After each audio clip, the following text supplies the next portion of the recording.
Hi, how are you? I hope that all of you are doing well. If we were having coffee, I think today I'd talk about why listening to my inner compass is so important to me and why I think it's going to be really important. There are a lot of words that came up when I was trying to figure out my word for next year. Some of the big ones were authenticity, direction, bearing, getting my bearings, and one of the other ones was create or creativity. I thought about mindfulness, being mindful, thought about a lot of different ones, and inner compass is the word that I kept coming back to over and over and over again. I kept coming back to. As I endeavored to figure it all out, I started thinking, and then this weekend really made me think, because I took a break from almost all things creative except creative problem solving, making decisions and facing challenges through creative means. That's what creativity really is.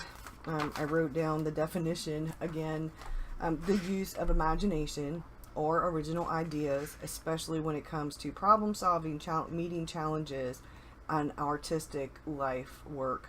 And I started thinking about how creativity has pushed people in various ways, how creativity has pushed our society, from people like Da Vinci to people like Edison or the Wright brothers or Amelia Earhart, to people like Neil Armstrong, who wanted to be an astronaut and became the first man on the moon, to things like building rockets and technology advancements, building computers and all kinds of things. I mean, creativity has been a wonderful thing and we need it in our society. But sometimes if there's something that you really want to do, really want to create, you want to write a book, write a song, create poetry, create art, sing, play a musical instrument, create a website, do your own business, make your own business, paint, journal.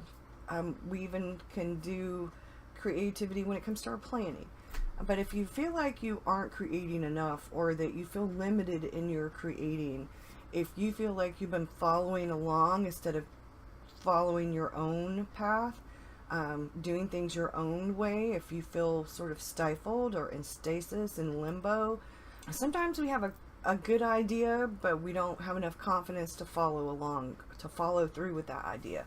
Or sometimes we feel like we have too much going on. We're working, we have family, we have household responsibilities, and we just don't feel like we have enough time to devote to certain things. We don't have enough money, or we don't have enough skills, or different things like that. So sometimes we don't even start things even though we want to, because of certain things. And I've told myself a lot of those different things. I don't have time. I have all these responsibilities. If I get behind in things, I beat myself up, and I'm like, well, I don't have time to do all of the things I'm already doing. How am I going to have time to add something else to the plate? Sometimes it's about not knowing where to start, or how to get things organized, or how to set things up. Sometimes it's a lot of different things, and sometimes all of that are just excuses. Some days I sit down to write and something else comes to mind. The dishes need to be done, dinner needs to be cooked, I need to go to the grocery store, well, I'm going to have Victor, and then I put it off, and I'm deciphering through all of those internal messages that are I can't, and they become excuses. And a lot of times the excuses and the fear become reasons to be distracted by other things, to procrastinate, and that's not good either. On the inside, lately, I've been asking myself a lot of those hard questions. Why does creativity matter to me? Why is it important? How is it important to everybody else? My creativity. How is it important for me to get my crap together and to do what I need to do? How important is it that I figure out some kind of real routine schedule that works for me, so that I can sort of balance things better, be more in harmony with all of the things. Sometimes I think about my ideas and I go, oh, well, what if nobody understands what I'm saying? What if it doesn't really even make sense? Or what if nobody likes it? What if people don't connect with that? What if what I'm trying to do isn't good enough? What if, because I'm not really that good at video editing, what if no matter how hard I try and I put things together, it still isn't good enough? Does all of that really even matter? I mean, if I'm getting my point across and I'm getting the essence of things and the video's halfway decent at least, then it should, but then I doubt myself. If I'm being my true, genuine self, my authentic self, if I'm following my inner compass and I'm being authentic to me and I'm being brave enough to put it out there and I'm trying really hard and I've done the best job that I can do, then that's got to be good enough. And I'm sure there are going to be naysayers out there, but I think overall it will at least be decent enough. And being creative and doing some of this really makes it lights my creative spark. It flames that spark into a fire. My passion about a lot of this makes me feel like I'm doing the right thing and I'm heading in the right direction. And I think the more that I follow my inner compass, the better off I will be in general, because I think the more I follow my inner compass, the more real and authentic and genuine things will be, and people will pick up on that and they will like it because of the content. And I think it will make more sense that way too. There is something about listening to your inner compass, the genuine, authentic voice, your genuine and authentic voice, that I think comes across to others. And the more that you listen to that inside yourself, the happier you are, the more creative you are, the more right things feel, the more connected you feel to the things that you're doing. And if I'm going to spend my days doing these things, then I should at least be doing the things I really want to do, that really bring me joy, and that I can share that joy and that experience and that process, the creativity of it all, the process of it all with others, and maybe help inspire and motivate somebody else to do the same, to pick up a pen, to pick up a paintbrush, to open a document in Word or on Google Docs or in Scrivener and write, to journal, to create art, to draw. The truth and the awareness that can come from following our inner compass, my authentic and real self, is the voice. It's the voice of truth. It's not the voice of fear. If I let fear interfere, then I'm letting fear interfere. If I'm following my fears, then I'm not following my inner compass and my true, authentic, genuine voice. I won't be creating out of authenticity. I won't be creating because my intuition and my instinct, my love of whatever it is I'm doing, I would be not creating at all, or creating out of a sense of fear. So therefore doing things that I really don't resonate with, but I'm doing them anyway because I'm doing them because it's comfortable and easy, and it's out of fear that I chose to do that instead of doing what really resonates with me, what I feel called to do, pulled to do. If I don't follow my inner compass, what is true and genuine to me, that authentic voice inside of me, if I don't do that, then I'm headed in the wrong direction. And I've been down that road more times than I care to admit. I've followed things because it was easy, because it was comfortable. I've done things, created things, planning, journaling, art, writing, a lot of that because it was easy and everybody else was doing it. And I'm not saying that you shouldn't do things that other people are doing if it sparks your flame, if it speaks to you, if that is where your inner compass is pushing you towards, calling you to do. That's not what I'm saying at all. I'm just saying don't. I have followed because that was easy and comfortable, because it was a trend, because other people were doing it, and I've gotten on that bandwagon, and I am no longer going to be doing that unless it really resonates with me. So and it doesn't resonate with me, I'm not going to continue with that method. If I got it at one time, I bought a Filofax because everybody else was using them, and I knew that they were really great, supposed to be great for productivity, and they were for a lot of people, and they are, but not for me because I don't like rings and spirals. It's like I am truly interested in Jamie Riddler's method for her yearbook, but I would not buy the book. I get the PDF because I don't want it spiral bound, and I could take it to Staples and get it printed, but I don't want it that large either. But I want to figure out and read the PDF and do that, and then set up my journal in my own way based on some of the practices, because I find them truly inspiring, some of the practices. So it's all about kind of making things to fit what really works for us. And I think that following my inner compass, that's the phrase for next year. Instead of a word, I'm using a phrase, and I feel really good about that. I feel really good about that. That feels like home, but in a good way. It's like if you were to sit down with an architect and design your perfect forever home. If I were to sit down with an architect and design how I could fit this house, expand it, add to it, redo things so that it would be my perfect forever home. How can I make it my perfect forever home? And sitting down with my mom over the weekend, and then I talked to my mom again this morning. It's going to be a while before my mom comes to stay with us. Right now she's still independent, and she wants to keep her independence, and I understand that. So I'll be going there at least every other week to spend the night and to spend a day with my mom. And then I think next Thursday we have a probate court hearing. We need to go to probate court and talk to and sit down and finish this last bit of paperwork. Eventually I'm going to have to get a creative cave, and we're going to start working on that. And we're going to start working on the heat and air aspect of the house and get my dad's truck on the road.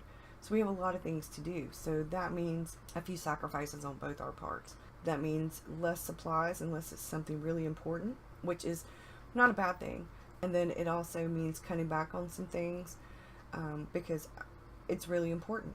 So where are we spending our money that we could cut back on something? And then there's also the idea of working towards a goal. And if we were having coffee,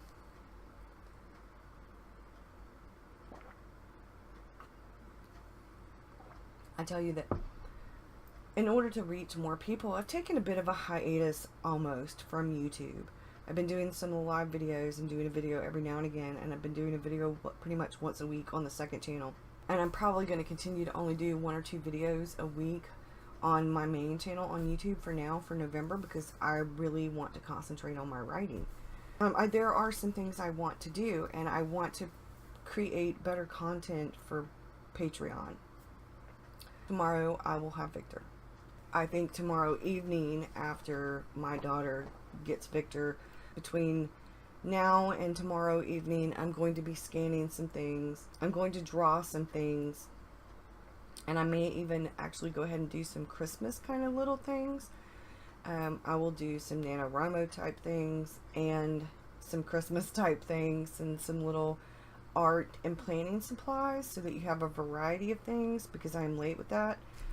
And I think while right now I still have constant contact. So I'm going to do a short video and send it out on the newsletter to let people know, and maybe and I have a blog post that I'm in the middle of writing. So it's just about finishing that up, editing that, and adding some pictures to it, and then publishing it. I want to do the blog post about the inner compass. It'll be similar to what I'm talking about in this video, but it will be blog post form, and it's not going to be as personal or as detailed.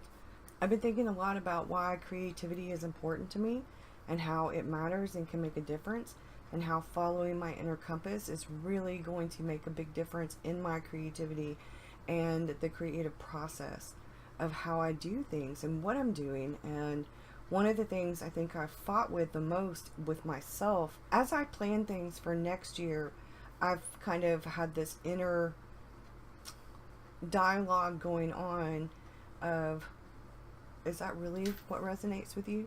Is that really what you want to do? Do you really need to do that? Is that necessary? Do you want it? Do you need it? And wants versus needs versus function versus form, and what really resonates and works with me, and how I am in some ways really going back to basics with some of the stuff I'm going to be doing for next year. one of the things I'm in the process of doing now is making a video about making my own journal. I have some of this. I'm going to show you. Really, it's all about trial and error, because I've watched a ton of videos about how to do this, and until you start doing it, it's not going to make sense. And really, until you start doing it, no matter how many videos you watch, no matter how many pictures that have diagrams that show you step-by-step details, until you start doing it, it's not going to completely make sense, I don't think. At least not for me. The more I do it, the more it makes sense, and that's where I'm at with that. I mean, seriously, that's where I'm at with that. And I realized this time, even when I was poking the holes after it was all done, I realized I made some mistakes. And the next time I do it, I'll figure out a better way to do it, and that works for me. Because people do things in their own way, and I think that's the important thing, is that you kind of have to find your way of doing things. We can follow somebody else's instructions. We can take a class or a course or watch a video, but until we are doing it ourselves, some things, like I can teach somebody how to tie their shoes. I had trouble teaching my son how to tie his shoes because I'm right-handed and he's left-handed. And a friend of mine sat down and she showed him a completely different way to tie your shoes, and he's still tying his shoes that way, and he picked that up like that. It's all in how we look at things and how they're presented to us and how we do things. And that's been making a lot of sense to me. Like lately, I've been really looking, instead of when I was in that sort of limbo, and then I felt like I was finally emerging from that. And this past year, after my dad died, there were so many internal and external changes. My mom pointed it out to me over the weekend, how much I've actually changed since my dad died. And in some ways, I've changed quite a bit. Yet, I think it's made me take a hard look at things, and I started looking at things from a completely different perspective. It helped change my perspective for the better. So I'm at this place where it's sort of all finally coming together, and I feel really good about it. David and I both yesterday were talking about how much stuff that we have that we really don't use or utilize, stuff that we haven't opened or looked at or touched or anything in over a year, some of it 3 or 4 years. And do we really need to keep this stuff? And my mom gave me a ring and some earrings and a pendant and stuff that my dad gave her. She gave me the bread box to give to my daughter, and it's a handmade bread box. It's gorgeous. And there are some things like that. My mom's going ahead and doing some of those things herself now, so that she doesn't have to worry about changing her will, so that she can just go ahead and go, hey, look, and then she's going to point out different pieces of furniture and go, hey, look, this is what, you know. And then I've taken a long, hard look at what I have and what I'm doing, and how important it is to me that I do some of this stuff that I really have put on the back burner because of fear, or I've made excuses because, well, some of it's been fear, but some of it's been I don't have the time, and I don't have the money. And so I have slowly but surely, I'm creating a sort of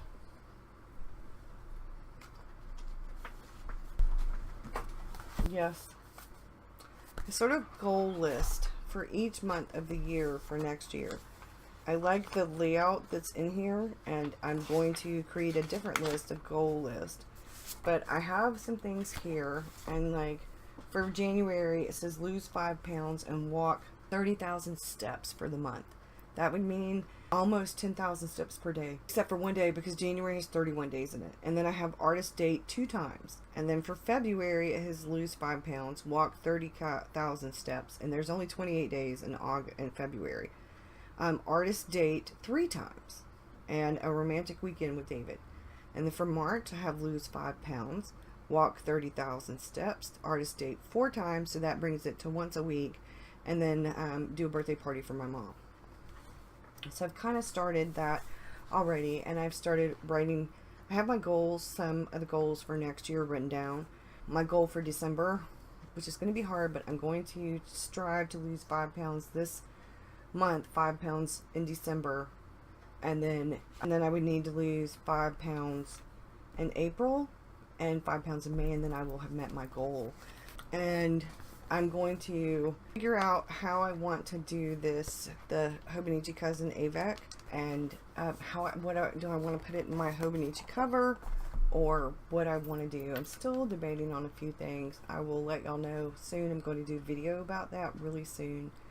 And I'm going to go now because I'm talking and I don't want to start rambling. But I will say this, and then I'm going to go. Creativity is inherent in all of us. It is at its core almost a survival skill. It's how we adapt and change, it's problem solving. It's utilizing different skills to make things work for us, to do better, and different things like that. So I think some of us utilize our creativity in different ways. Some of us don't utilize our creativity. Some of us do not utilize our creativity very much at all. And some of us just don't think of some of the things that we do that are actually creative as creativity, because most people associate creativity with the arts. And that's part of being creative, but creativity is so much bigger than just that. I'm going to go. Thank you for watching. I'm going to finish some stuff up, get this video up for y'all, and then I'm going to edit YouTube's coffee chat and try to get it up.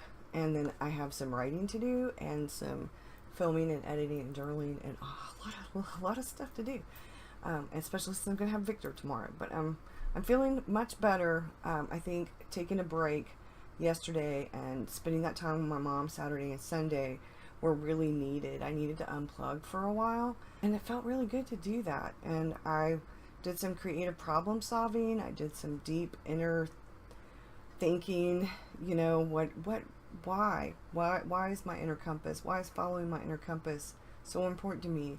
And it really had to do with my creative life and what I do and why it all matters to me, and why I hope that my creativity and following my inner compass and all of the things that I'm doing will help inspire and motivate others. So thanks y'all. Bye.